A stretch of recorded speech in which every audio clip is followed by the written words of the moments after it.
제6차 멘텍 웨비나를 진행을 하도록 하겠습니다. 자, 오늘 주제는 좀 저희가 재밌는 제목으로 잡아봤습니다.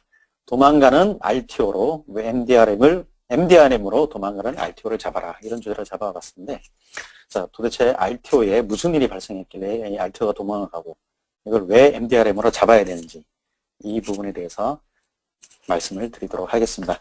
2달 전에 저희가 이제 MDRM 소개를 한번 웨비나를 진행했었는데, 그때 저희가 네트워크 상태나 여러 가지 환경 여건이 좋지를 못해서 저희가 데모를 못 보여드렸습니다.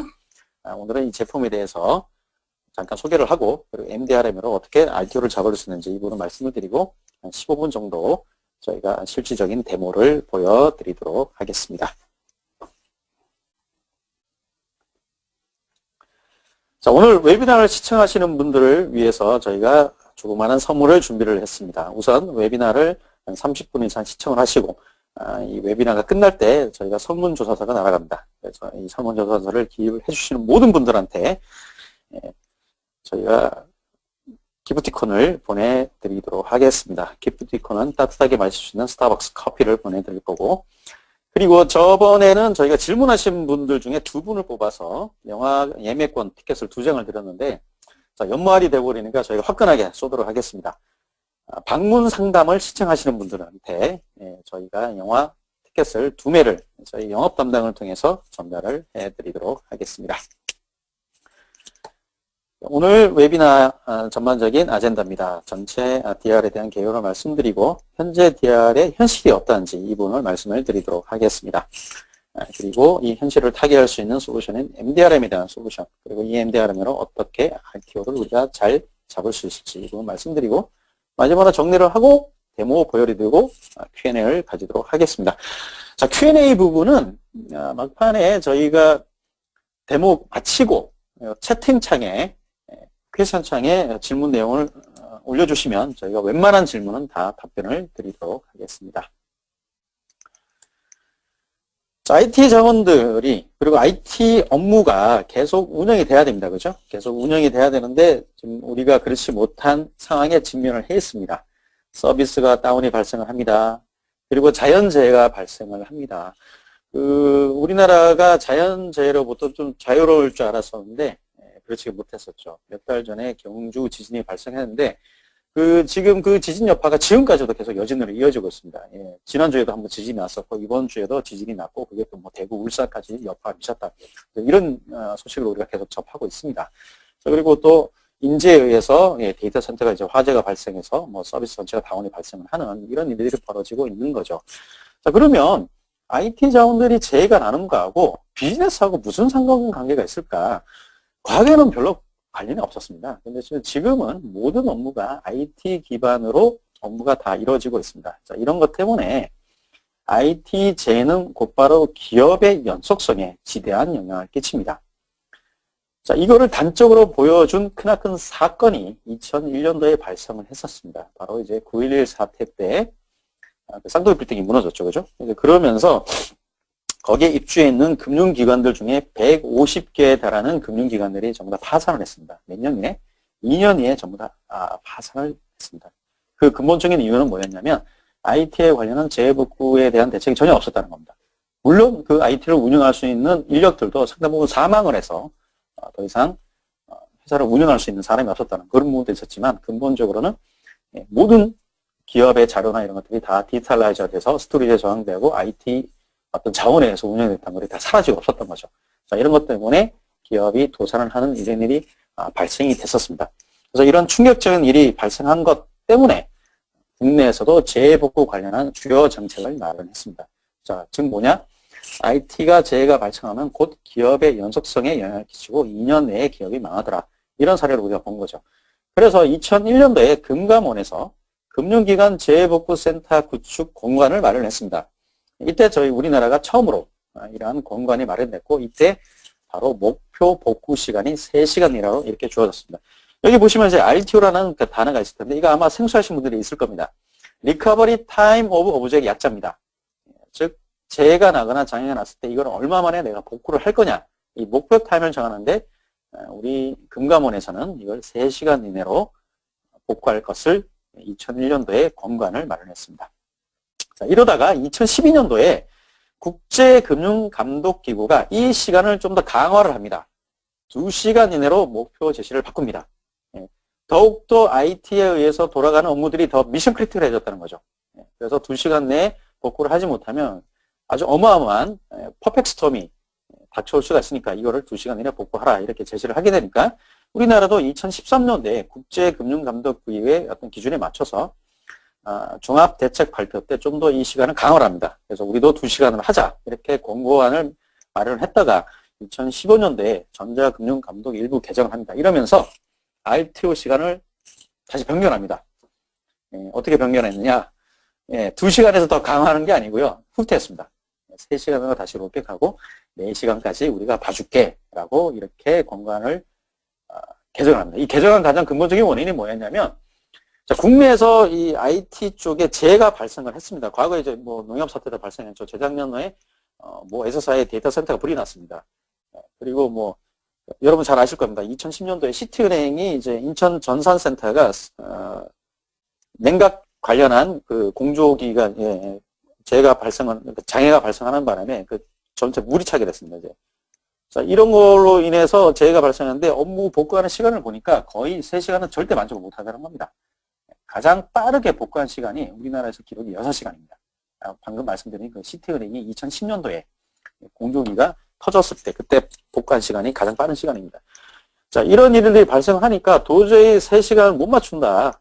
근데 2시간으로 공고 내리는 게 말이 되냐. 이런 것 때문에 좀 여러 가지 의견을 받은 결과 다시 롤백이 됐습니다.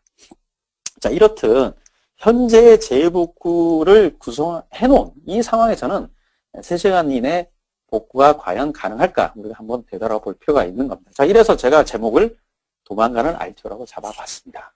그러면 이걸 어떻게 잡을 수 있을지 우리가 한번 고민하고 얘기를 해보도록 하겠습니다.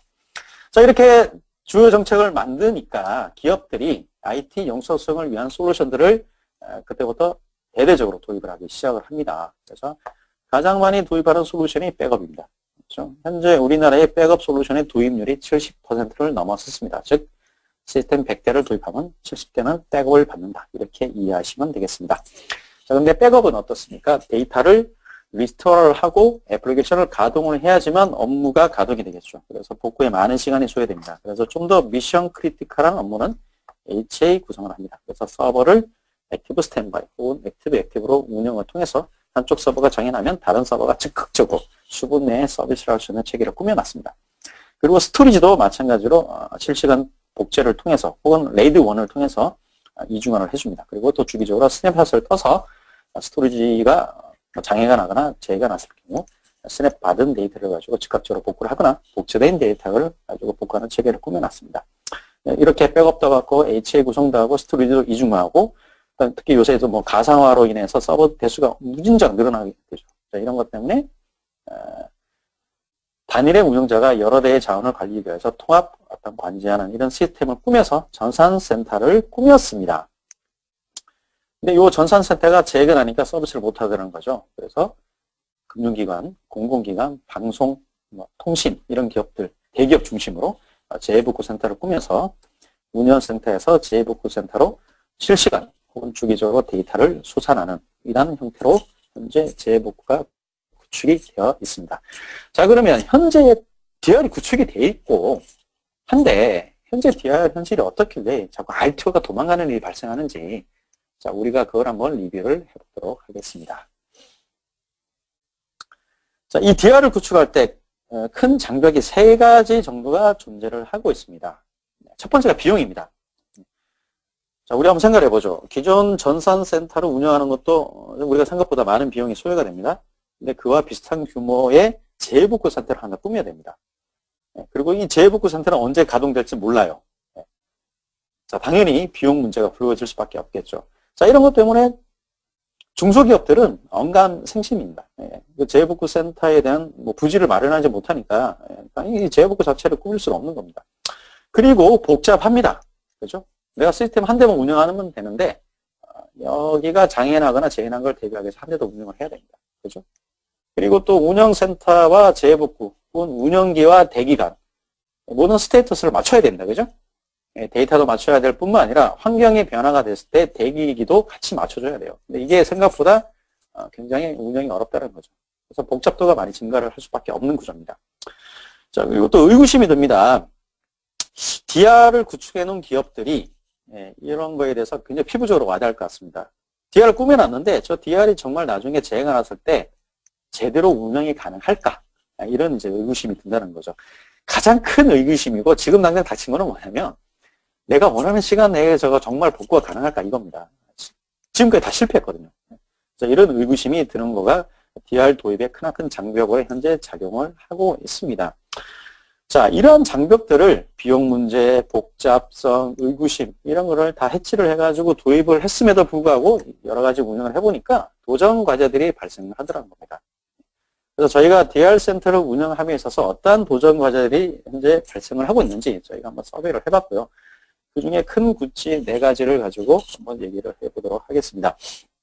자, 첫 번째, 우리가 피부적으로 와닿는 것 중에 하나가 주센터와 복구센터 간 변경 관리가 제대로 되고 있는가? 이 부분인데, 변경 관리라는 게 뭐냐면, 자, 주센터가 계속 변화가 됩니다. 그죠? 우리가 노트북이나 이런 거 새로 사게 되면, 처음에 샀을 때 그 상태로 계속 운영이 안 되죠. 애플리케이션도 새로 추가가 되고, OS도 업그레이드가 되고, 또 애플리케이션도 패치가 되면서 업그레이드가 됩니다. 그리고 업무가 더 추가가 돼요. 그리고 데이터 볼륨도 계속 늘어납니다. 자, 이렇게 변경되는 상황이 복구센터도 똑같이 그대로 적용이 되냐 이거죠. 자, 일반적으로요. 실시간으로 스토리지를 복제를 해놓으면 다 되는 걸로 많이 생각을 했었습니다. 4가지. 그리고 데이터를 재복구센터 쪽으로 소산을 해놓으면 다 해결될 거라고 우리는 많이 생각을 해갖고 DR을 그렇게 많이 구축을 해놨어요. 근데 그뿐만 아니라 OS 상태, 애플리케이션 상태도 그 다음에 업무도 더 추가가 되고 볼륨 상태도 계속 변화가 되더라는 겁니다. 자, 이게 복구센터도 그대로 적용이 되는가? 의외로 복구센터가 내버려 두는 경우가 많습니다. 이러다 보니까 한 1년이나 2년 뒤에 재복구센터를 가동을 해보니까 애플리케이션 버전이 안 맞는 겁니다. 자, 이런 것 때문에 실패하는 일들이 종종 벌어지고 있는 이런 것을 우리가 경험을 하고 있습니다. 자, 그리고 두 번째, 목표 R표와 R표를 만족하는가? 자, 이 부분도 운영을 함에 있어서 가장 큰 골칫거리 중에 하나입니다. 자, 실시간으로 복제를 걸어놨다고 생각하는데 한 달 뒤에 점검을 해보니까 out of sync입니다. 한 달 전에 복제가 끊어져 있는 거예요. 그리고 RTO, 가장 큰 숙제 중에 하나입니다. 3시간 내에 뭐 위에서는 맞추라고 그러는데 실제적으로 재해가 났다는 걸 가정을 해가지고 한번 업무 가동을 해보니까 RTO를 절대 맞출 수가 없는 거죠. 우리가 지금까지 발생했던 여러 가지 해킹 사고나 재해 사고에 대해서 얼마나 업무가 복구가 됐는지 우리가 경험해보지 않았습니까? 그죠? 거의 하루 이틀은 훅 가더라는 겁니다. 자, 그리고 이러한 변경 관리 부분이나 목표 RPO, RTO 이런 부분들을 모의 훈련을 자주 하게 되면 이런 것들을 빨리 발견할 수가 있는데 의외로 모의 훈련을 제대로 시행을 못한다는 겁니다. 왜냐하면 모의 훈련에는 어마어마한 리소스가 들기 때문입니다. 이따 그 사례를 한번 들어보도록 하겠습니다. 자, 그리고 운영자가 복구 절차를 제대로 준수하는가? 당연히 이제 운영자는 복구 절차를 제대로 준수를 해야 되겠죠.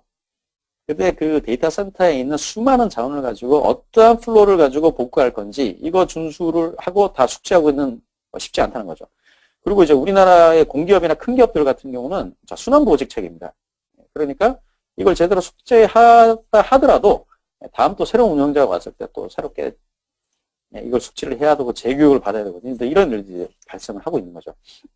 자, 이런 것 때문에 DR센터가 도전과제를 현재 안고 있고 이런 도전과제 때문에 제대로 된 DR센터가 운영이 되지 못하고 있는 것이 현실입니다.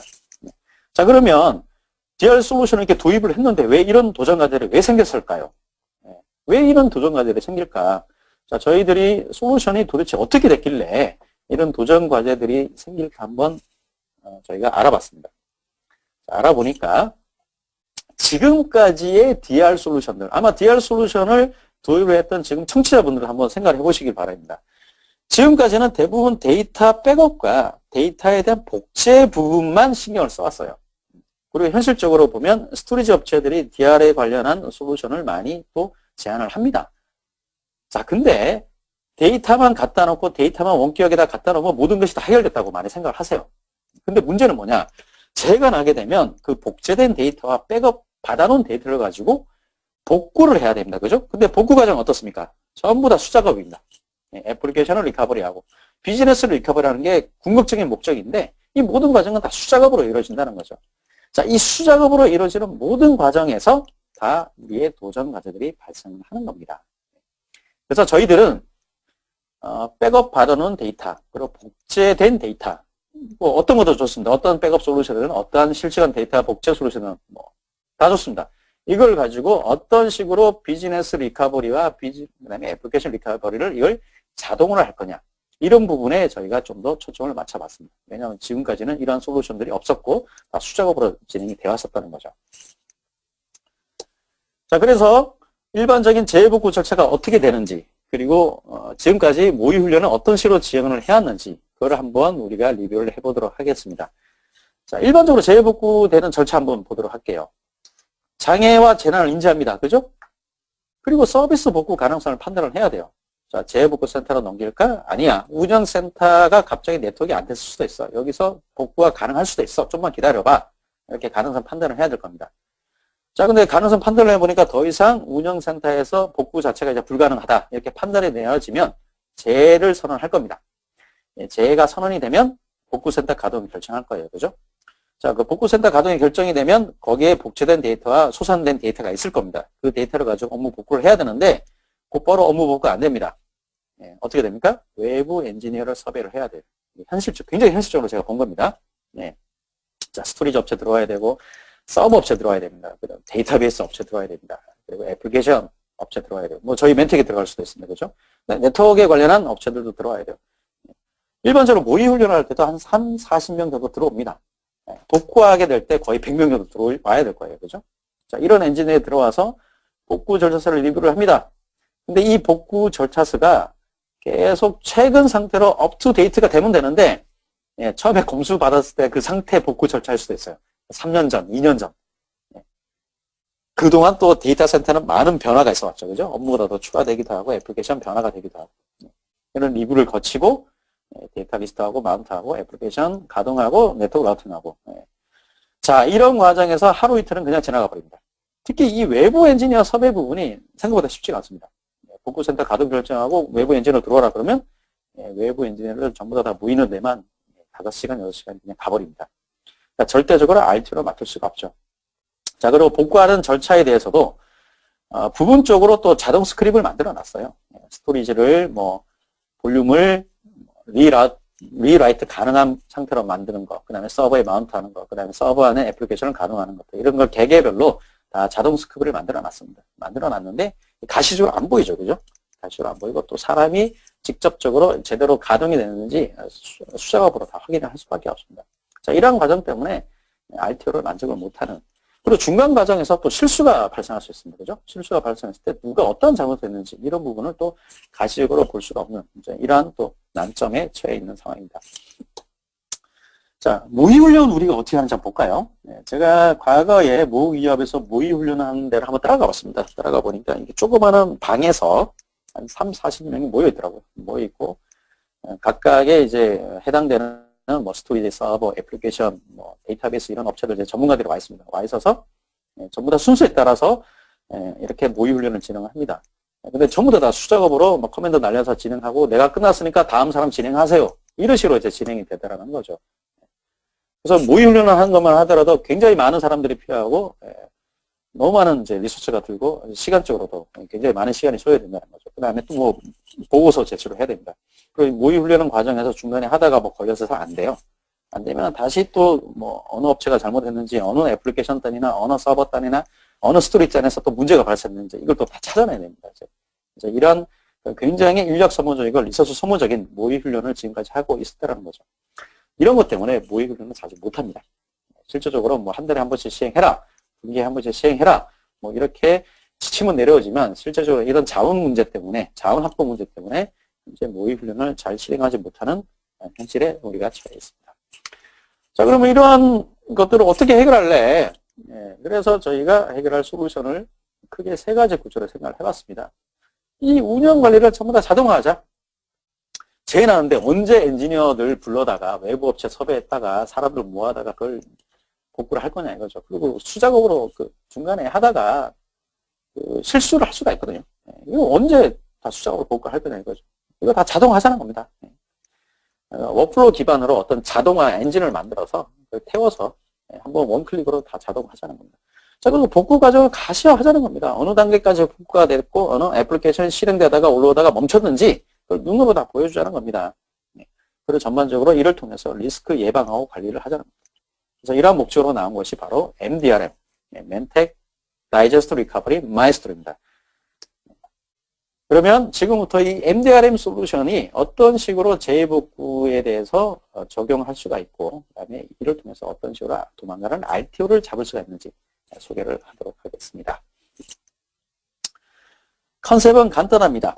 네, 지금 이제 왼쪽에 주 생태가 제의가 났습니다. 지금 이제 전체 관리 콘솔을 가지고 보니까 모든 서버들이 애플리케이션을 다 멈췄어요. 보니까 또 그림을 보니까 이중어까지 돼 있는데 다 멈췄습니다. 서비스를 못합니다. 자, 그러면 재복구 센터에서 업무를 가동을 해야 될 거예요. 그래서 과거처럼 사람 불러다가 수작업을 하는 것이 아니고 복구하는 모든 플로우가 있습니다. 기업마다 재해가 났을 때 혹은 장애가 났을 때 백업된 데이터를 가지고 업무를 다 살리고 하는 구동시키는 모든 그 플로우가 다 있어요. 그리고 스크립트도 다 마련되어 있을 겁니다. 자, 그거를 사람 수작업으로 하는 것들을 전부 다 GUI 상에서 모든 업무 복구에 대한 워크플로우를 그립니다.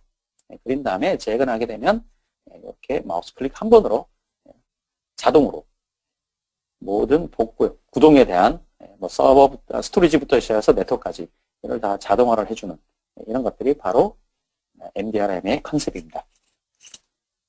자, 주요 기능 말씀드리겠습니다. 크게 세 가지 주요 기능을 가지고 있습니다. 복구에 대해서 자동화를 해줍니다. 그래서 재해가 났거나 장애가 났을 때 복구, 그 다음에 모의 훈련, 그 다음에 원복, 다시 운영 상태로 다시 데이터를 역싱크를 하거나 운영 상태를 다시 재가동을 할 때 이에 대한 원복도 다 자동화를 해줄 수가 있습니다. 그래서 이를 뭐 데이터 센터별로, 그 데이터 센터 안에 또 여러 가지 업무가 있습니다. 그리고 업무 안에 또 여러 가지 개개별 태스크들이 있을 거예요. 이런 것들을 다 원클릭 통해서 자동으로 복구를 해줍니다. 그리고 모든 운영 현황을 가시화를 해줄 수가 있습니다. 웹 기반의 UI를 제공을 해주고요.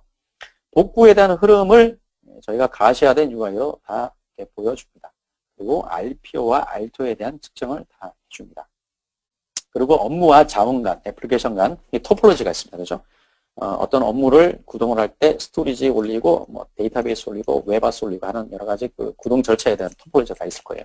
이런 토폴로지 맵을 다 보여줍니다.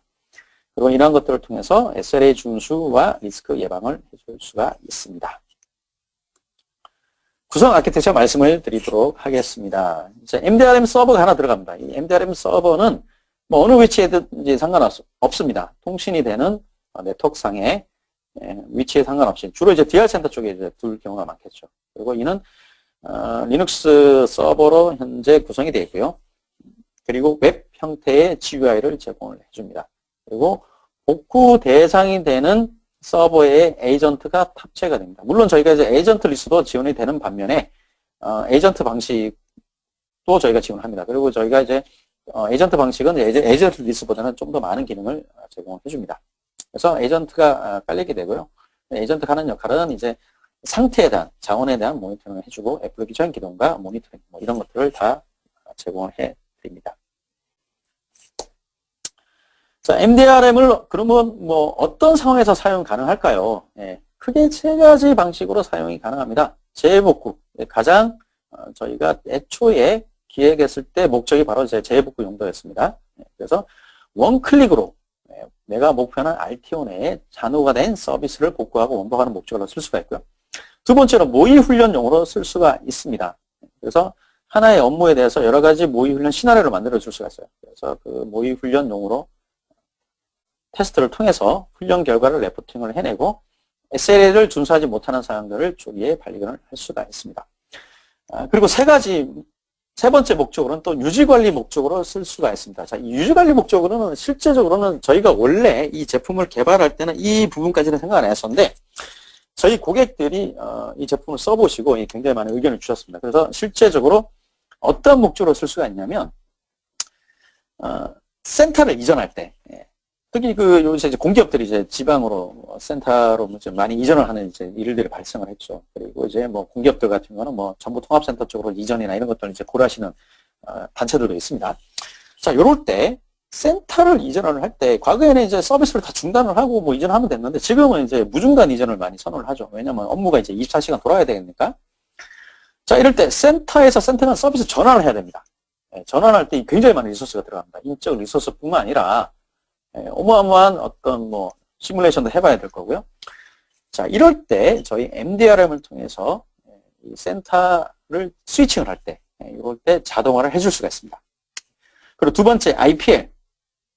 금융기관들 같은 경우는 이제 이니셜 프로그램 로딩이라 그래서 정기적으로 센터에서 돌고 있는 모든 업무를 내렸다가 재구동을 해보는 이러한 그 정기적인 유지 관리를 수행을 합니다. 이럴 때 뭐 300대, 400대 되는 그 자원들을 순서에 따라 다 올려야 됩니다. 이런 걸 과거에는 수작업으로 진행을 해왔던 거죠. 이것을 저희 MDRM을 통해서 워크플로우를 만들어서 자동으로 해줄 수가 있습니다. 그리고 또 물론 자동 배치 실행에 대한 그 워크플로우도 만들어서 이런 유지관리 목적으로 사용할 수가 있습니다. 그리고 저희 회사 예를 들면 저희 회사도 지금 현재 저희 내부적으로 MDRM을 사용을 합니다. 저희가 개발한 거를 저희가 워크플로우를 어떤 거를 만들었냐면 저희가 이제 뭐 HA 제품이나 실시간 복제 제품, DR 제품 이런 그 버전을 릴리즈를 하게 되면 보통 한 200가지 이상의 테스트를 진행을 하게 됩니다. 그래서 과거에는 이제 이 테스트를 다 수작업으로 진행을 하셨습니다. 수작업으로 진행하니까 너무 많은 비용과 너무 많은 기간이 소요가 된다는 거죠. 그러니까 이것을 저희가 현재는 수작업으로 테스트를 진행하지 않고요. 이 MDRM을 가지고서 자동화된 워크플로우를 만들어서 거기 태워서 지금 현재 자동으로 다 수행을 하고 있습니다. 그래서 과거에는 한 일주일 걸리던 이 테스트를 지금은 거의 뭐 한두 시간 만에 테스트를 다 끝내버립니다. 이런 식으로 유지 관리 목적으로도 현재 사용이 가능합니다. 자, 그래서 이 복구 자동화를 위해서 가장 중요한 게 워크플로우를 생성을 하는 것입니다. 이따 저희가 워크플로우를 어떻게 생성하는지 한번 실질적으로 데모를 한번 보여드리도록 하겠습니다. 그래서 맨 처음에 복구 대상 업무를 설정을 합니다. 그러면 자, 복구 대상이 되는 업무 중에 이 업무를 이루기 위해서 어떠한 자원들이 존재할 겁니다. 우리가 한번 예를 들어보죠. 제조 사이트라고 한번 예를 들어봅시다. 제조 사이트라고 예를 들면 제조 사이트의 IT를 운영하기 위해서 어떠한 업무들이 있을까요? 뭐 ERP 있겠죠. 그 다음에 MES가 있을 겁니다. 그 다음에 SCM 있을 거예요. 그 다음에 자동창고 관리를 위한 WMS가 있을 겁니다. 자, 이런 것들을 우리가 업무라고 지칭을 합니다. 그리고 하나의 업무, 뭐 예를 들어서 ERP를 한번 예를 들어보도록 하겠습니다. ERP 업무 안에는 ERP를 구동을 하기 위해서 여러 가지 자원들이 필요할 거예요. 스토리지 필요합니다. 그 다음에 서버가 필요합니다. 서버도 이제 종류가 많죠. 데이터베이스 서버가 있어야 될 거고, 그 다음에 3티어 구조면은 와스 서버가 있어야 될 거고, 웹 서버가 있어야 될 거고, 그 다음에 인증에 관련한 뭐 서버들이 붙을 겁니다. 그리고 또 네트워크 장비들이 붙을 거예요. 그래서 뭐 따지고 보면, ERP 업무 하나 수행하기 위해서 서버 한 10대, 그리고 뭐, 스토리지 한 2대, 뭐 네트워크 장비 한 뭐 10대, 뭐 이 정도가 필요할 겁니다. 이런 것들을 우리는 컴포넌트라고 정의를 합니다. 그죠? 그리고 이러한 자원들이 기동되는 순서, 이런 것들이 다 토포로지가 정해져 있죠. 그걸 복구 단계 흐름들을 정의를 하는 겁니다. 그리고 나서 마지막으로 단계별로 인증을 설정을 합니다. 그래서 이러한 어떤 4가지 단계를 통해서 복구, 원복, 자동화에 대한 워크를 생성을 하게 됩니다. 그리고 이런 것들이 컴포넌트들의 UI 형태로 이렇게 준비가 되어 있습니다. 그래서 서버를 제어할 수 있고요. 서버 안에 돌고 있는 애플리케이션을 제어를 할 수가 있습니다. 그리고 유저가 정의한 스크립을 워크플로우에 또 태워서 실행을 시킬 수가 있고요. 그 다음에 데이터, 스토리지에 대한 제어, 뭐 이런 것들을 또 제공해 줍니다. 그리고 전원 제어를 또 제공해 줍니다. 자, 어떤 서버들은 전원을 꺼놓는 경우가 있습니다. 그래서 이런 전원 제어에 대한 부분도 저희가 제공해 줌으로써 재해가 났을 때 해당되는 서버의 전원을 올리고 그 다음에 서비스를 기동하세요. 이러한 이제 워크플로우 시나리오를 만들 수가 있습니다.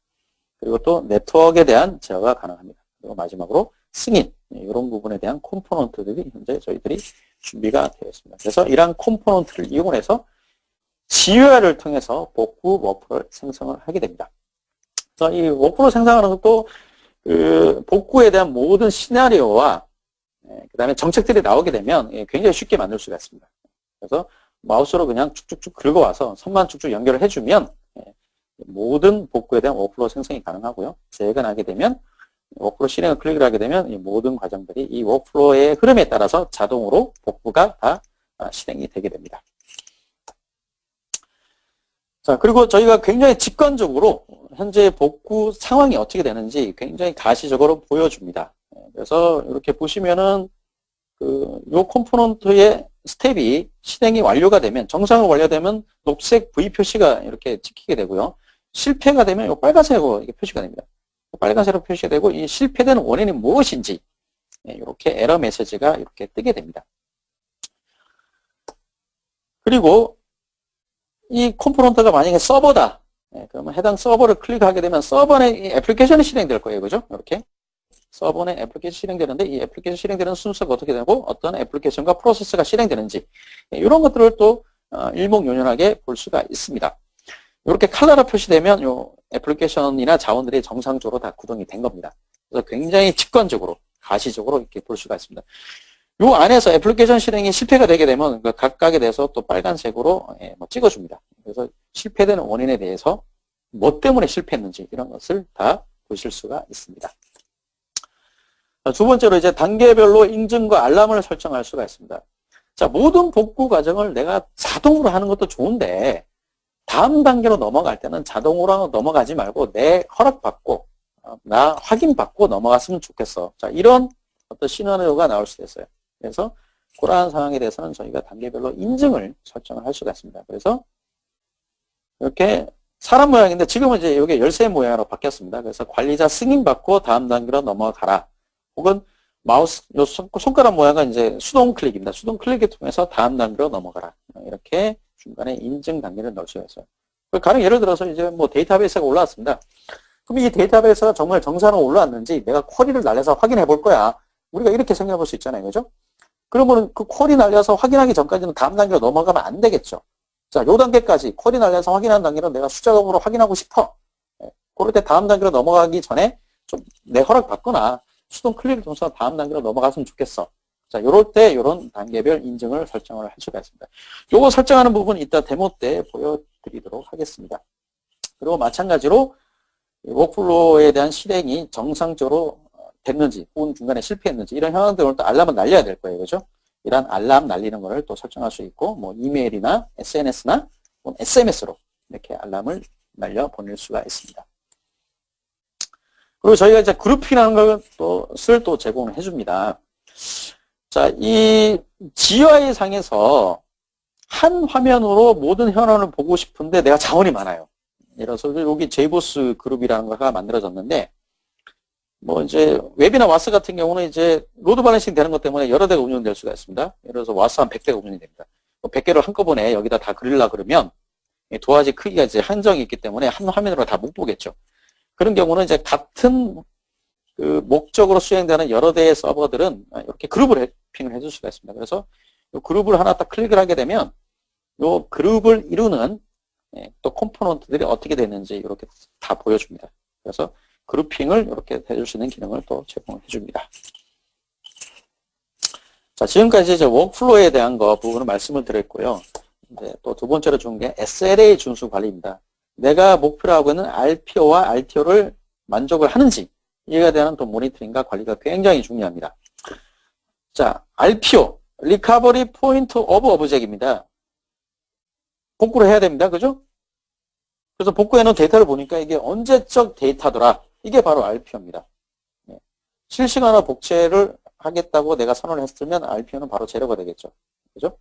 그리고 뭐 RPO가 뭐 1시간 주기로 복제를 한다. 그러면 이제 RPO는 1시간이 되겠죠. 그죠?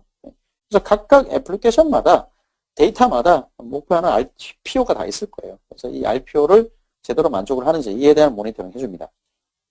RTO는 얼마나 빨리 복구할 거냐 이겁니다. 그래서 내가 3시간 내에 RTO를 설정을 하는데 이거를 복구를 하려고 보니까 얼마 정도 걸렸고 그리고 어느 한 컴포넌트 때문에 RPO가 만족하지 못한다. 이런 것들을 전부 다 모니터링 해줄 수가 있습니다. 그래서 RTO에 대한 관리, 전반적으로 현재 RTO가 목표하는 게 얼마 정도가 됐고 각각 컴포넌트별로 이를 모의훈련 때나 한번 실행을 해보니까 얼마 정도 시간이 걸렸더라. 이걸 다 측정을 해줍니다. 저희가 실시간으로.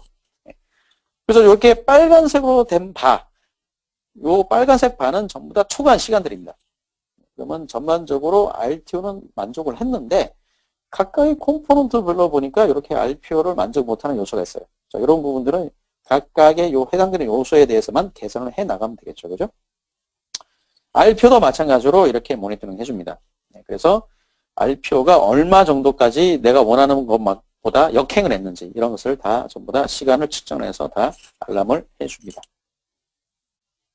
그래서 이러한 것들을 또 보고서 형태로 뽑아낼 수가 있습니다. 그래서 엑셀로 다운로드 받아서 뭐 차트를 그려서 C 레벨에 계시는 분들한테 이렇게 보고가 가능합니다. 그리고 전반적으로 운영 현황을 대시보드를 통해서 보실 수가 있고요. 저희가 대시보드는 멀티 대시보드라는 것을 저희가 제공해 줍니다. 그래서 내가 재복구 시에 보고 싶은 화면, 모의 훈련 시에 보고 싶은 화면, 뭐 일일 점검이나 IPLC 내가 보고 싶은 화면, 이런 화면 정의를 유저가 할 수가 있습니다. 그리고 화면 각각의 대시보드마다 각각의 멀티 대시보드 내가 어떠한 창을 볼 거냐 이것을 전부 다 위젯 형태로 다 편집이 가능합니다. 그래서 저희가 다양한 템플릿의 윈도우즈를 제공해 주고요. 그래서 이것을 또 대시보드를 여러 개를 만들어서 내가 각각의 상황에 따라 볼 윈도우즈를 이렇게 편집을 통해서 대시보드를 정의를 할 수가 있습니다. 이 대시보드에 대한 정의나 이런 것도 이따 데모 때 한번 보여드리도록 하겠습니다. 지원 플랫폼 말씀드리겠습니다. 자, 운영체제, 윈도우즈, 리눅스, 유닉스 다 지원합니다.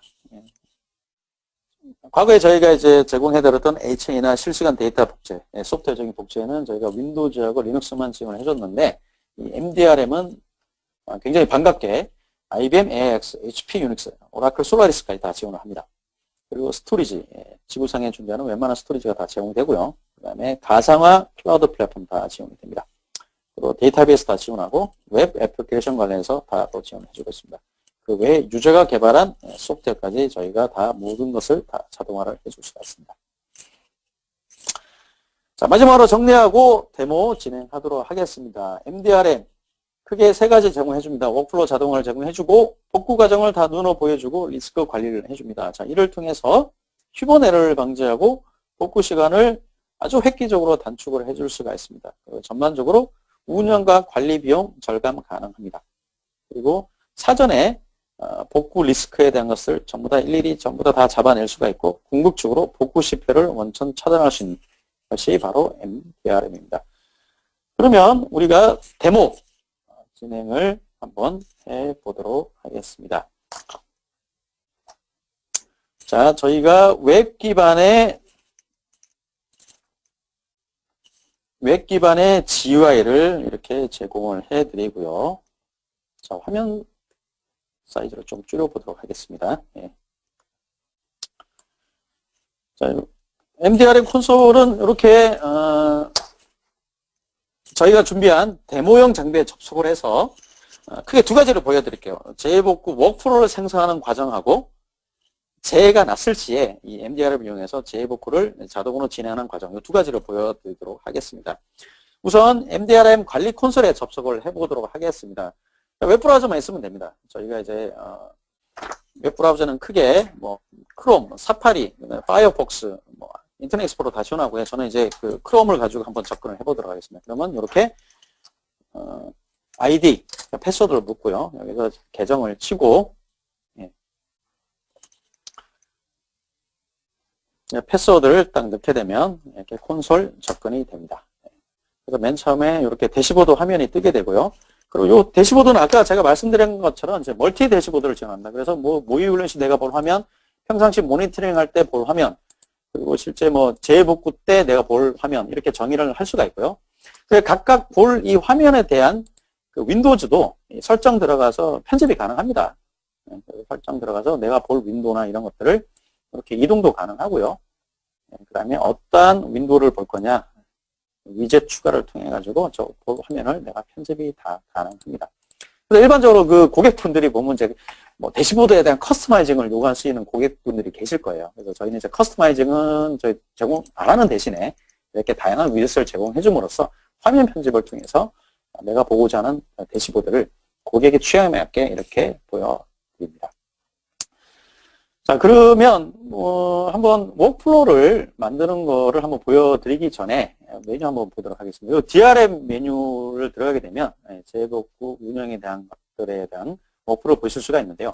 저희가 왼쪽 트리에서 멘텍 DR이라는 하나의 가상 업무를 하나 만들었고요. 저 가상 업무에 대해서 현재 10개의 워크플로우가 만들어졌습니다. 여기 색깔 보시면 파란색이 있고 좀 밑에 빨간색이 있죠. 파란색은 모의 훈련용으로 만든 거고요. 빨간색은 실제 재해복구용으로 만든 워크플로우입니다. 그래서 모의 훈련용이냐 재해복구용이냐 이렇게 구분해서 워크플로우 관리가 가능합니다.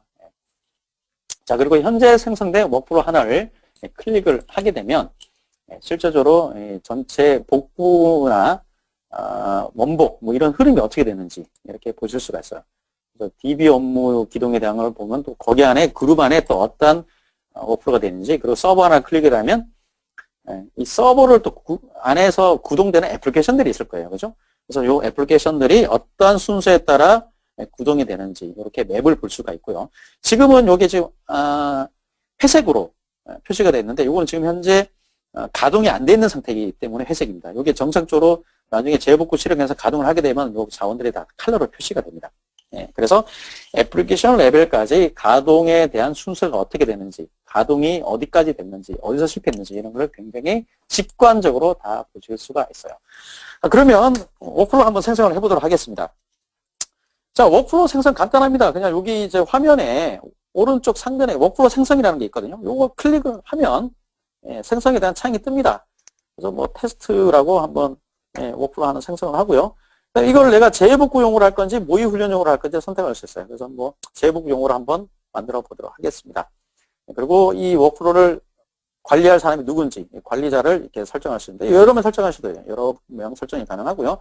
그 다음에 이 해당되는 워크플로우가 실패했을 때 혹은 이거 어떻게 할 건지 성공적으로 뭐 잘 되면 되는데 실패했을 때 워크플로우를 중지를 할지 아니면 다음 단계를 그냥 넘겨버릴지 이걸 또 선택할 수 있고요. 그 다음에 알람을 또 실패 때만 알리겠다, 성공 실패 때 모두 알리겠다, 안 알리겠다 뭐 이렇게 설정할 수 있습니다. 그래서 알람을 설정하면 누가 받아볼 거냐 이렇게 또 설정이 가능하고요. 어떠한 형식으로 받을 거냐, 이메일, SNS, SMS 이렇게 설정을 해주시면 되겠습니다. 그래서 확인을 하나 클릭을 하게 되면 이렇게 가장 기본적으로 화살표가 하나 생깁니다. 자, 이렇게 워크플로우에 대한 가장 기본적인 제목이 하나 만들어진 겁니다. 자, 그러면 여기서 이제 워크플로우에 대한 제목이 만들어졌으니까 구동하는 자원들을 내가 정의를 해야 되겠죠. 그죠? 그래서 우리가 이런 시나리오를 한번 생각을 해봤어요. 그러니까 원격지에 데이터 복제를 받았고 복제된 그 데이터 소스를 리드 라이트 가능하게 만들고 그걸 데이터베이스에 마운트를 해준 다음에 데이터베이스를 기동하고 그 다음에 애플리케이션을 실행하는 걸로 하겠다. 자, 이런 시나리오를 한번 우리가 생각을 해보도록 하겠습니다. 자, 그럼 맨 처음 해야 될 일이 뭘까요? 복구를 하기 위해서. 복제된 데이터를 운영센터와 완전히 스플릿 한 다음에 얘를 리드 라이트 가능하게 만들어야 되겠죠. 그죠? 그래서 스토리지 대여에 대한 컴포넌트를 한번 추가를 하도록 하겠습니다. 그래서 컴포넌트 추가를 클릭을 합니다. 하고 컴포넌트 이름을 스플릿 스토리지 이렇게 한번 지칭을 해보도록 하겠습니다. 그리고 현재 저희는 이제 데이터 복제를 저희 회사에서 개발한 윈도우즈 DRBD를 저희가 선택을 했어요. 그래서 윈도우즈 DRBD에 대한 복제를 끊고요. 그 다음에 요 컴포넌트를 실행을 RTO, 목표 RTO를 설정합니다. 각각 계계별로 이렇게 설정하실 수 있고, 이 RTO는 나중에 또 RTO 탭이 있는데, RTO 메뉴창에서도 일괄적으로 또 설정이 가능합니다. 담당자, 아까 지정해놓은 담당자 그대로 쓰면 되고요. 그 다음에 이 복제 솔루션이 어느 서버에 깔려 있는지 또 서버를 선택을 하고, 그 다음에 어떤 볼륨을 제어할 건지 볼륨명을 적어주고 확인을 눌러주면 이렇게 컴포넌트가 추가가 됩니다. 굉장히 쉽습니다. 자, 이렇게 해서 복제에 대한 데이터를 스플릿하고 그 다음에 리라이트하게 만드는 그런 컴포넌트를 저희가 만들었고요. 두 번째로는 DB를 한번 가동하는 걸 집어넣겠습니다. 그래서 데이터베이스 스타트 이렇게 넣어주고요. 그 다음에 데이터베이스 애플리케이션은 뭔지 이렇게 선택을 합니다. 그리고 이 데이터베이스를 가동하는 목표 RTO 설정을 하고요. 그 다음에 DB가 실행될 서버를 이렇게 선택을 해줍니다. 그래서 확인을 눌러주면 이렇게 DB 스타트 요거 하나 만들어졌습니다. 자, 그리고 DB가 스타트 됐으니까 이제 애플리케이션 실행을 한다. 이렇게 우리가 생각해 보도록 하겠습니다. 근데 이제 애플리케이션은 컴포넌트 추가를 통해서 만들 수도 있는데 기존의 다른 업무에서도 똑같은 애플리케이션을 쓴다. 그러면 이제 컴포넌트가 아마 만들어졌을 거예요. 자, 기존에 만들어 놓은 컴포넌트를 그대로 활용하겠다 그러면 이 컴포넌트 가져오기 메뉴가 있거든요. 이 가져오기 메뉴를 통해서 컴포넌트를 그냥 가져오면 됩니다. 예. 그래서 기존에 와스를 만들어 놓은 거, 이거를 그냥 클릭을 하게 되면 컴포넌트를 그대로 가져올 수가 있어요. 자, 그러면 아까 제가 말씀드린 것처럼 스토리지 제한하는 부분 들어갔죠. 그 다음에 스토리지를 DB에 마운트를 해서 데이터베이스에 대한 스타트 부분 들어갔고요. 그 다음에 DB가 스타트 되고 나면 와스를 실행하는 거. 와스 세대는 이제 뭐 로드만이 되는 거라고 생각해 볼 수 있겠습니다. 이렇게까지 만들어졌어요.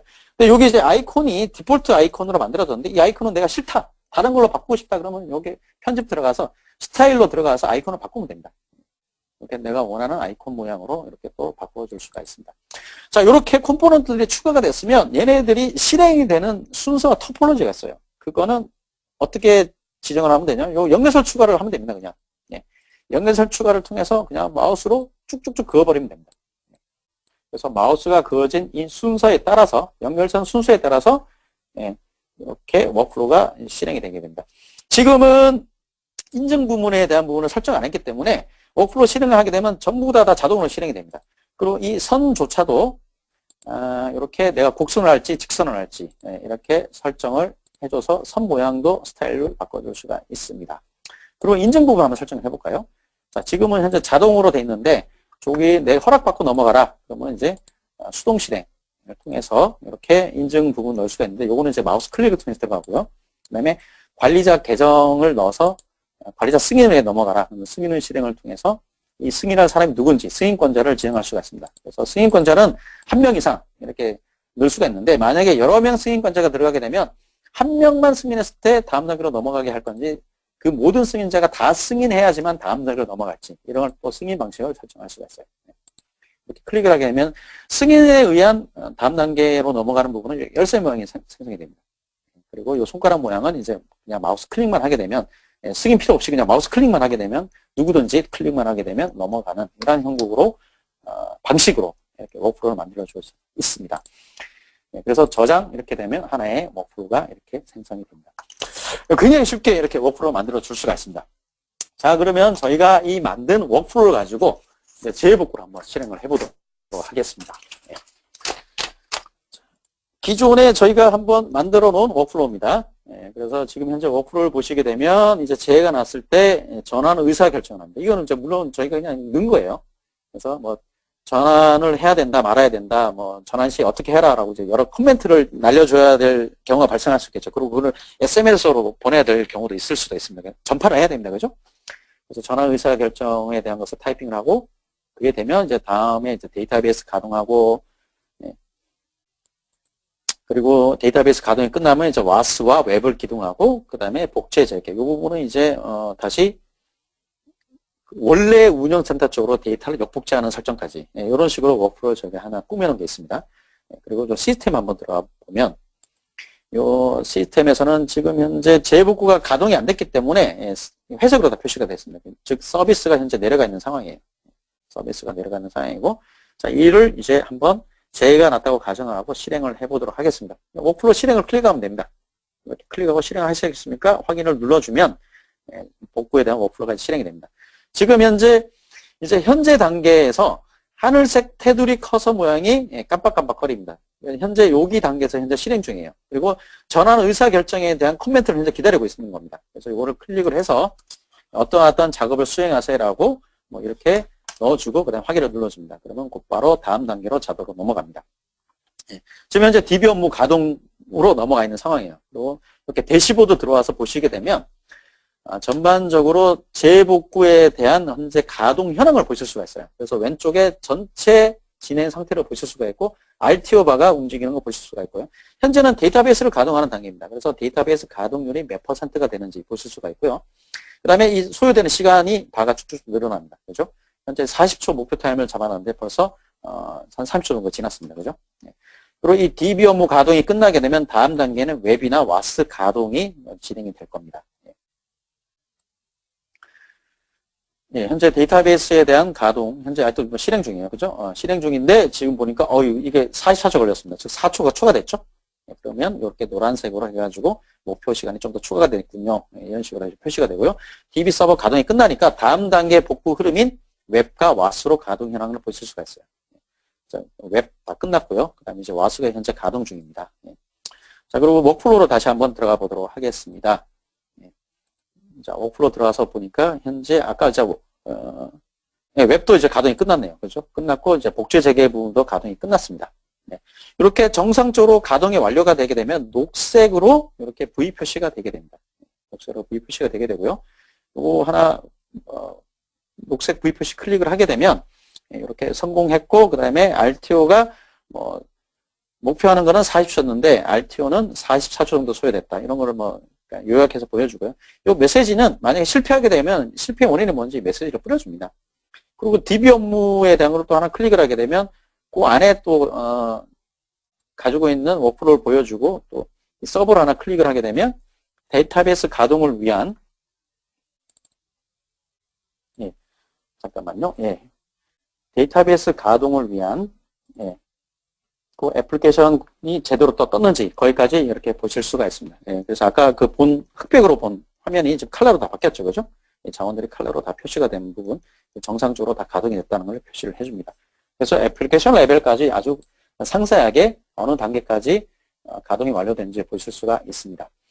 자, 그래서 전반적으로 대시보드 와가지고 현재 DB 업무 가동 다 정상적으로 끝났죠. 웹 가동 끝났고 와스 가동 끝났고 그리고 여기 보니까 RTO도 보니까 전반적으로는 RTO 만족을 했는데 데이터베이스는 RTO가 조금 추가됐던 현황 이렇게 대시보드를 통해서 보실 수가 있습니다. 그리고 또 그 RTO 탭만 별도로 들어서 한번 보도록 하겠습니다. 이 RTO 탭을 클릭해서 보니까 전반적으로 이 타임 테이블에 타임 스탬프에 맞게 전체 RTO가 3분 3초가 내가 목표하는 거였는데 한 1분 29초 정도 소요됐다. 이런 것을 보실 수가 있고요. 그리고 각각의 컴포넌트별로 보니까 데이터베이스가 4초 정도 추가됐다. 이렇게 빨간색으로 4초 추가된 걸 이제 보실 수가 있습니다. 그래서 전반적으로 만족은 했지만 DB 업무는 좀 추가된 부분, 이런 부분을 이제 보문을 통해서 DB 업무에 대한 어떤 RTO를 만족하기 위해서 좀 개선을 하거나 이런 조치를 취할 수가 있겠죠. 그리고 이제 실행력을 클릭을 하게 되면 전반적으로 보고 형태로 뽑을 수 있는 이렇게 문서가 나오게 되고요. 이걸 엑셀로 다운로드를 하실 수가 있습니다. 자, 이렇게 아주 쉽게 MDR을 통해 가지고 워크플로우를 만들고 그다음에 MDR을 통해 가지고 인력에 의존하지 않고 자동으로 어떤 재복구를 실행하는 혹은 어떤 워크플로우를 실행하는 이러한 데모를 여러분들이 보셨습니다.